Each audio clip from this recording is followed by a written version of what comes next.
It's a well-known fact that Foodie Beauty has been avoiding her diabetes education classes. It's been well over a month, almost 2 at this point, since the doctor first prescribed them to her.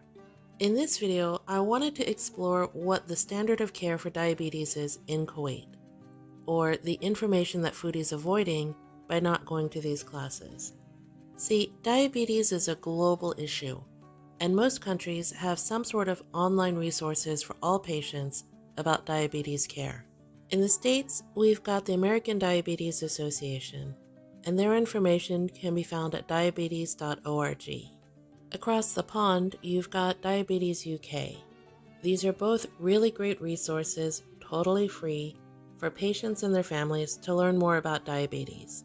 When it comes to the long-term management of chronic diseases, medical professionals understand that patients and their families have to have a way to learn at their own pace. So, free websites like this are a great place to post guidelines, meal plans, the latest research, anything you can think of that could help out patients and their families. Over in Kuwait, you have the Dasman Diabetes Institute, which was established by the late Emir of the State of Kuwait and the Kuwait Foundation for the Advancement of Sciences. They also have a pretty robust variety of patient resources online, so let's take a closer look. The first brochure we'll look at is called Dietary Management of Type 2 Diabetes, issued by the Nutrition Unit. This publication emphasizes the importance of meeting with the nutrition team to discuss a tailored eating plan. It also introduces things like intermittent fasting, including more protein, and a low-carb diet. It goes on to explain a bit about pancreatic function and glucose and the role of carbohydrates. It's in terms so easy that even Foodie could understand it, or even Salal for that matter. One of the main points of this booklet is that weight loss is a major component of the dietary management of type 2 diabetes. The next booklet we'll look at is the Low Carb Diet Guide, also put out by the Nutrition Unit. This one actually defines a low-carb diet as somebody taking in 130 grams of carbohydrates or less per day. It also defines a moderate carb diet as 130 to 225 grams of carbs per day. So there it is, Foodie. There's your guideline. Another cool thing about this publication is that it tells you exactly what is considered low-carb foods, medium-carb foods, high-carb foods, and foods that you should try to avoid, like cakes, pastries, sugary drinks, dare I say soda, smoothies, fruit juices, biscuits or cookies, and chips. In my opinion, this particular list of high-carb foods is why it's so frustrating to watch Foodie sometimes.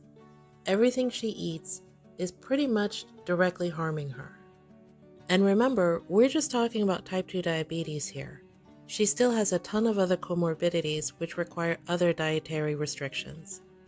And in case you didn't know, the reason why I feel so strongly about this is because I've experienced this firsthand with my own dad. Imagine trying to help a septuagenarian Asian man to wean himself off of too much rice, too many sweets, basically everything he's enjoyed eating all his life in order to get better. It wasn't easy, but it happened. And that's the thing about type 2 diabetes. It can, and it does occur a lot of times later in life to elderly people because of their decreasing pancreatic function. But anyway, I digress. Let's go back to Foodie and take a look at her latest mukbang under the lens of this low-carb diet guide and what's suggested for her type 2 diabetes.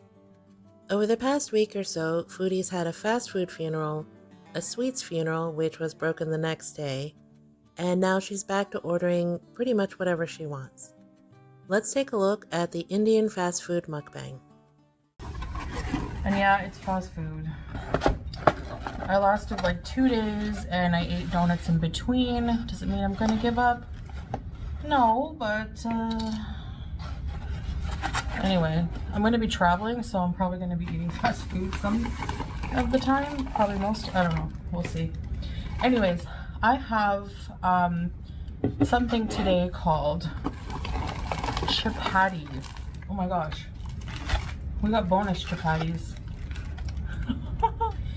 Yeah, it comes with a meal. So I got a meal, chapati 65 with this. Came with this. Then I got chapati rashid and nasr chapati, which is like potato, cheese, and hot dog. Chapati is a soft Indian bread they make fresh. There's a lot of these places here in Kuwait. Bismillah, beauty bite. And oh, that's good and fresh.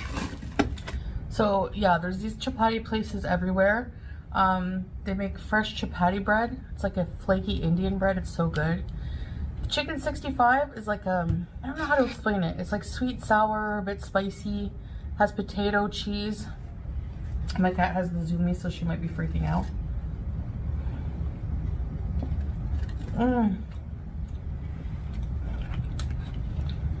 It's so good. Yeah, it has like French fries, spicy mayo, chicken 65. So this one has cheese, fries, and hot dog. This chapati rashid, it's got like little fried chicken strips, spicy mayo, and fries and cheese, and it's probably one of the most popular, and it's so good. So in about 8 minutes total, Foodie ate 3 of those chapati wraps, 2 of them filled with fried chicken, those fries, and a full sugar Pepsi. A meal like this from a local restaurant is very difficult to calculate for macros because you don't really know what's in each of the fillings. Another interesting thing about Kuwait is that they don't require nutritional information to be posted online, unlike in the Western world. But in the Dasman Institute resources, I did find something pretty useful. They've posted some of the nutritional information for regional specialties, like that chapati bread. The thing is, you have to be careful with the serving size, because as you see here, the chapati bread listing is for 120 grams of bread. And we can tell from Nutritionics that a large chapati is about 155 calories and 52 grams. So the Dasman Institute numbers would apply to 2.5 loaves of that chapati bread that Foodie's eating. It's still helpful though to be able to see estimates for the amounts of food that she's eating, like the rice and chicken, the Arabic sweets. It's all in here. Going forward, I may use some of the Dasman Institute info to help me out, but without the numbers for sugar and sodium, I still need to use my other resources as well. So let's circle back to the original purpose of the video. In my opinion, it's the dietary guidelines, which are why Foodie's avoiding these classes. She's simply closing her eyes to the fact that everything she orders, everything she craves is bad for her. Bad for her diabetes, bad for her other comorbidities, just bad for her in general. One thing that she likes to claim over and over again is that so many doctors have so many differing opinions on how to treat diabetes and what the ideal diet is. And now, having compared the resources for 3 different countries, we can see that that is simply not true. Secondary reasons for not attending the courses may of course be money or status or time, but in my opinion, Foodie simply doesn't want to face up to the truth. Drop me a line in the comments and let me know what you think. I'd love to hear from you.